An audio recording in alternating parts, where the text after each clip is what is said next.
The fourth attribute I will touch on is every parent a supportive partner. Parents are a child's first teachers. Parents are our most important partners.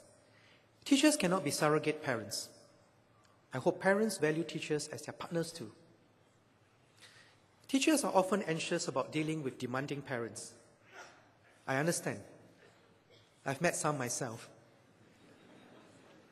I recently had a father who came to see me for help, and he began his comments with a string of expletives about the teachers in his son's school. Now, with such an attitude in front of me, I could only imagine how he would be like in meeting our teachers and how he would be treating our teachers. So I told him quite firmly that if he wanted us to help him, he must help himself. There is absolutely no excuse for bad behavior. More recently, we had a mother who filed a police report and went to the media, aggrieved that his son's $60 haircut was ruined by the teacher. The simple fact is, the son was reminded over and over again to trim his hair, and when that failed, the school sent a letter. And the mother's response? The child was dyslexic and therefore forgetful. Now, dyslexic people are not necessarily forgetful. As one writer puts it in one of our media commentaries, by raising such a hullabaloo, I quote, "The mother did herself and her son no favors." Now, if parents do not show graciousness to others and respect for rules, our young will not do so either. Soon, discipline will be eroded, the tone in our schools will deteriorate, and the tone in our society too. Good people will be deterred from joining teaching. Once the ethos in the school is lost, it is hard to recover. It is already happening in many schools all over the world. Who suffers? Well, our students and future generations of students who just want a good education. So we must take a firm stand against unreasonable demands.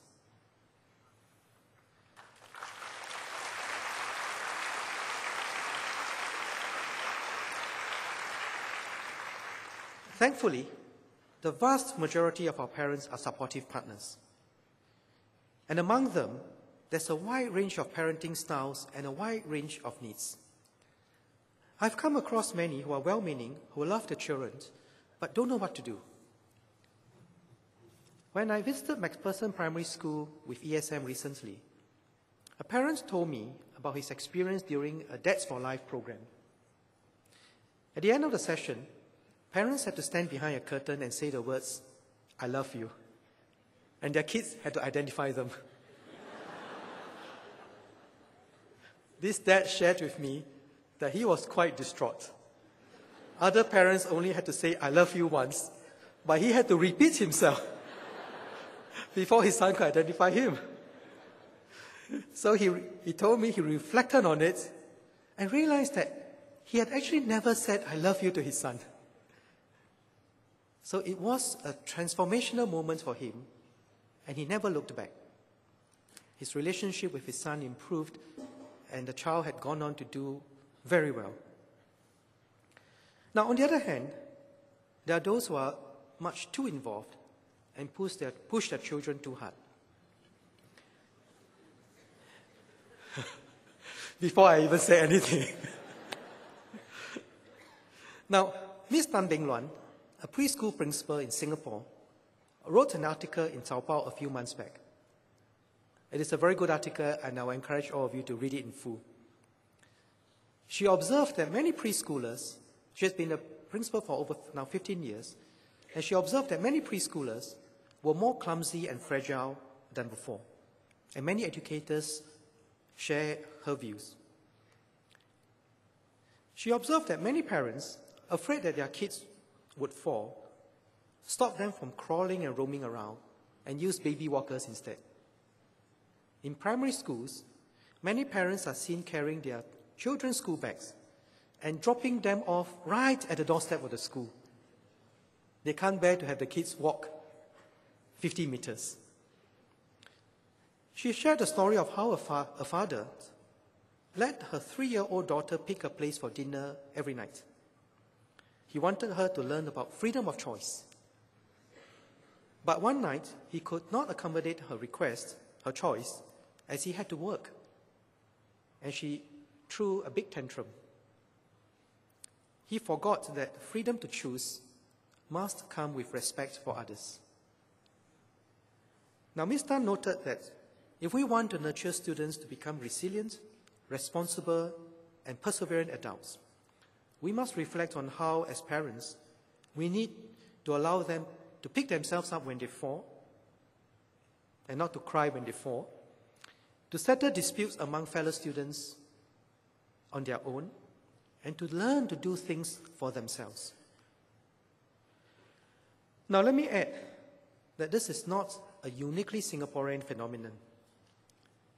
Ms. Madeline Levine has written a book about how some American parents are doing too much and depriving their children of a chance to grow up. Now, I have a lot of empathy for parents. Parenting is very challenging, and all of us in this room who are parents know that. It is a big subject, it is a complex subject. Our expectations have gone up, we have less time, and our children are exposed to many more sources of influence. But ultimately, parents and educators share the same goal, to bring out the best in our children. So let us work together in partnerships. MOE will be doing 3 things. First, a new Parents in Education website will be launched today. We want to help parents help their children and make learning something that the whole family can be involved in. Now, I'm not saying that parents will become teachers, but it's something which, activities which the family can be involved in. The website will include resources such as parenting tips, educational news, and learning resources for parents. We'll continue to get feedback from parents to improve on this and do as best as we can in providing a whole range of different tips. Second, we will provide resources to enhance parent-school partnerships. Earlier this year, MOE introduced the Parent Support Group Fund. In addition, 15 primary schools have received the Parents in Education Fund initiated by ESM Go. We'll provide our schools with a partnerships resource kit to help them, to guide them in this effort. I thank parents, school leaders, teachers, and campus members for giving us their inputs in making this resource pack.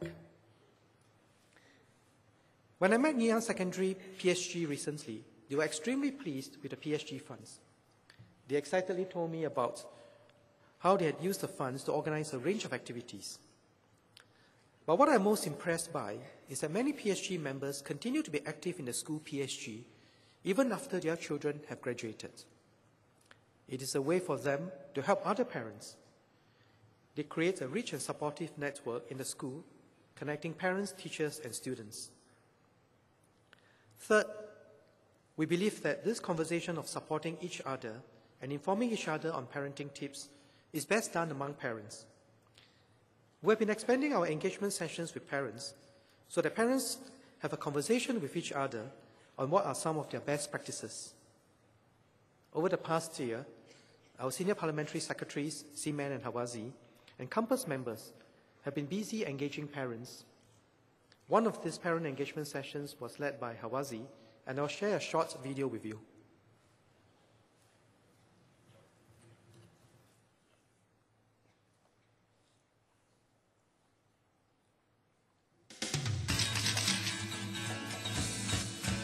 The objectives of the session today is really to seek parents' perspectives on the qualities of good homeschool partnerships and how parents and school can help to bring this about. This is important in our attempt to engage parents in encouraging parents to connect with the school to enhance the learning opportunities for our children.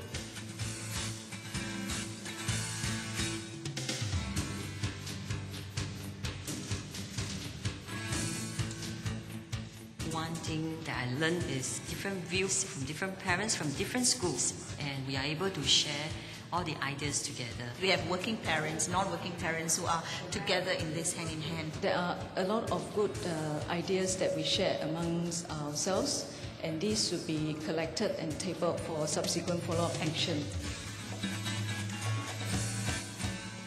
We're very happy we are here as parents, as teachers, as schools, because we are all engaged around the education of the child.